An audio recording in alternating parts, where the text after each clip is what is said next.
तर मुंबई जरांगेनं आंदोलन करण्यास परवानगी नाही। आताची महत्त्वाची अपडेट, मुंबईत जरांगेनं आता आंदोलन करण्यास परवानगी नाही, मात्र काही झालं तरी आम्ही आंदोलन करणार अशी भूमिका जरांगेंची।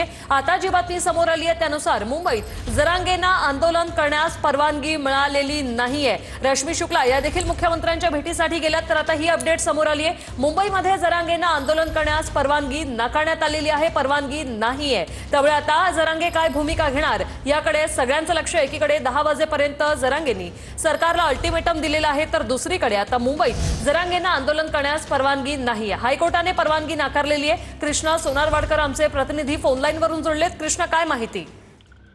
ऋषाली, आपण पाहतो की मनोज जरांगे पाटील हे मराठा आरक्षणाच्या मुद्द्यावरून पुन्हा एकदा मुंबईमध्ये आंदोलन करण्यासाठी येत आहेत आणि 29 तारखेला ते मुंबईच्या आझाद मैदानामध्ये आंदोलन करू अशा प्रकारची भूमिका त्यांनी घेतलेली होती आणि त्यासाठी आवश्यक ती सगळी तयारी जी आहे ती मराठा समाजाच्या वतीनं करण्यात आलेली आहे। मात्र मुंबई हायकोर्टामध्ये एक जनहित याचिका दाखल करण्यात आलेली होती आणि दुसरी याचिका ही गुणरत्न सदावर्ते यांनी दाखल केलेली होती आणि मुंबईमधल्या होणाऱ्या आंदोलनाला या याचिकेच्या माध्यमातून विरोध करण्यात आलेला होता। मात्र सध्या गणपतीच्या सणासुदीचे दिवस आहेत आणि मुंबईतली वर्दळ गर्दी लक्षात घेता मनोज जरांगे पाटील यांना मुंबईमध्ये येण्यासाठी प्रतिबंध करण्यात आलेला आहे।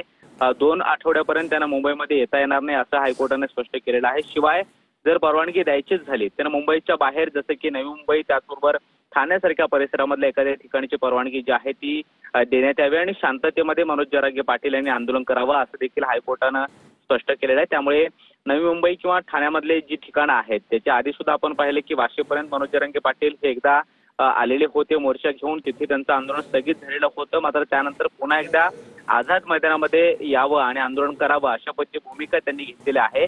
सरकारला इशारा त्यांनी दिलेला आहे आणि मुख्य न्यायमूर्तींच्या समोर या आंदोलनाला विरोध करण्याची जी काही जनहित याचिका होती त्या दरम्यान सुनावणी दरम्यान सध्या तरी मुंबईमध्ये येऊन आंदोलन करणं उचित नाही, कारण मुंबईतली गर्दी वर्दळ त्याचबरोबर सणासुदीचे दिवस लक्षात घेता मुंबईतले जनजीवन विस्कळीत होऊ नये त्यासाठी मुंबईच्या बाहेर त्यांच्या आंदोलनाला परवानगी देण्यात यावी आणि मुंबईमध्ये आंदोलनाला सध्या तरी परवानगी देता येणार नाही असं देखील हायकोर्टानं स्पष्ट केलेलं आहे। त्यामुळे आता राज्य सरकार काय भूमिका घेतं आणि त्यानंतर मनोज जरांगे पाटील यांची मुंबईत येण्याची जी काही भूमिका आहे ती भूमिका कशाबद्दल ठेवतात हे पाहणं महत्त्वाचं असणार आहे। मात्र सध्या तरी मुंबईतल्या आझाद मैदानात होणाऱ्या आंदोलनाला हायकोर्टानं विरोध केलेला आहे।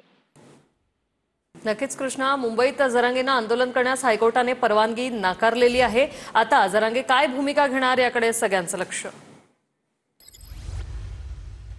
आझाद मैदानात आंदोलन करण्यास हायकोर्टाने मनाई केलेली आहे। हायकोर्टाने मुंबईत आंदोलन करण्यासाठी मनाई केली। नवी मुंबईत खारघर किंवा इतर ठिकाणी सरकार परवानगी देऊ शकतं असं कोर्टाकडून सांगण्यात आलेलं आहे। मात्र मुंबईमध्ये आंदोलन करण्यास जरांगेंना परवानगी नाकारण्यात आलेली आहे। 29 तारखेपासून मुंबईत जरांगेंचं आंदोलन होतं, पुढं नियोजन कार्यक्रमाचं झालं होतं। आज रात्री 10 वाजेपर्यंत त्यांनी सरकारला अल्टिमेटम देखील दिलेला आहे आणि जर तो अल्टिमेटम पूर्ण नाही झाला तर मात्र आम्ही मुंबईसाठी निघणारच, मग माघारी परतणार नाही असं जरांगे यांनी सांगितलेलं आहे। मात्र आता कोर्टाकडूनच ही परवानगी नाकारण्यात आलेली आहे। कृष्णा, कोर्टाने नवी मुंबईमध्ये सरकार परवानगी देऊ शकतं असं म्हटलेलं आहे। नेमकं काय काय कोर्टाने म्हटलेलं आहे, काय सविस्तर स्वरूपात सांगाल? तर या सगळ्या आंदोलनाला पोलिसांनी परवानगी याच्या आधी सुद्धा दिलेली नव्हती, त्यासाठी सगळे प्रयत्न करतायत। मात्र दुसरीकडे आपण पाहतोय की मुंबईतलं सध्या गणेशोत्सवाचे दिवस आहेत आणि त्यामुळे मुंबईमध्ये मोठ्या प्रमाणामध्ये भाविकांचा लोंढा असतो। मुंबईतल्या सगळ्या महत्त्वाचे गणपती आहेत तिथे सुद्धा वर्दळ असते आणि सध्या मुंबईतले हे जनजीवन विस्कळीत होऊ नये आणि कारण हजारोंच्या संख्येनं मराठा समाजातील जे काही तरुण आहेत किंवा लोक आहेत ती आंदोलनामध्ये सहभागी होणार आहेत। मनोज जरांगे पाटील यांच्या नेतृत्वामध्ये हे आंदोलन होत आहे आणि मुंबईच्या आझाद मैदानामध्ये ही सगळी गर्दी जर जमा झाली तर मुंबईतल्या वाहतुकीवरती सुद्धा त्याचा परिणाम होईल। शिवाय हे सगळं जनजीवन विस्कळीत होऊ शकतं असं देखील हायकोर्टानं स्पष्ट केलेलं आहे आणि त्यामुळे मुंबईमध्ये मनोज जरांगे पाटील यांच्या आंदोलनाला परवानगी न देता राज्य सरकार हे नवी मुंबई किंवा ठाणे म्हणजे या सगळ्या मुंबईच्या बाहेरची जी काही शहर आहेत लगतची त्या भागामध्ये परवानगी देऊ शकतं असं हायकोर्टाने स्पष्ट केलेलं आहे। मात्र तरी सुद्धा राज्य सरकार या सगळ्याकडे कशा पद्धतीनं भूमिका घेतं हे पाहणं महत्त्वाचं असणार आहे। दुसरीकडे मनोज जरांगे पाटील यांनी सरकारला जो काही अल्टिमेटम दिलेला आहे तो अल्टिमेटम पाहता ते आक्रमक आहेत, या आंदोलनावरती ठाम आहेत। मात्र आता हायकोर्टानंच स्वतः या आंदोलनाला सध्या परवानगी देता येणार नाही हे स्पष्ट केल्यानंतर ते काय भूमिका घेतात हे पाहणं महत्त्वाचं असणार आहे।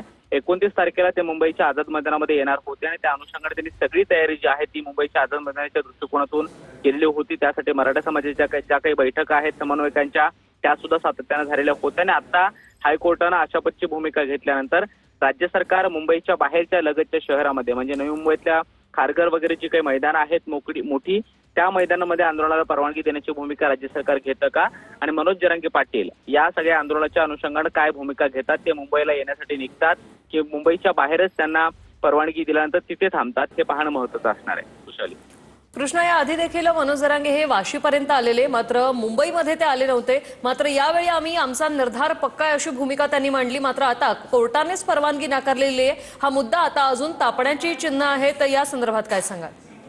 दुसऱ्याला आपण पाहतोय की कोर्टाच्या कुठल्याही नियमांचा मान राखला जातो आणि त्यामुळे आता कोर्टानं ह्या सगळ्या टिप्पण्या केल्यानंतर आणि परवानगी देता येणार नाही हे स्पष्ट केल्यानंतर मनोज जरांगे पाटील त्याकडे कशा पद्धतीने पाहतात हे पाहणं महत्त्वाचं असणार आहे. दुसरीकडे कोर्टाच्या आदेशानुसार पोलिसांना त्याची अंमलबजावणी करणं हे बंधनकारक असतं आणि त्यामुळे मनोज जरांगे पाटील हे जरी मुंबईला येण्यासाठी निघाले ते कोर्टाच्या आदेशानुसार त्यांना मुंबईत येऊच दिलं जाणार नाही, हे मात्र स्पष्ट आहे. मात्र मुंबईच्या बाहेर जे काही नवी मुंबई, ठाणे इथली जी काही मोठी शहर आहेत, तिथे जे काही मोठी मैदान आहेत त्या मैदानांमध्ये परवानगी देण्यासंदर्भात राज्य सरकार सकारात्मक भूमिका घेतं की परवानगी देण्याची. नक्कीच कृष्णा, थोडंसं थांबवते जरांगे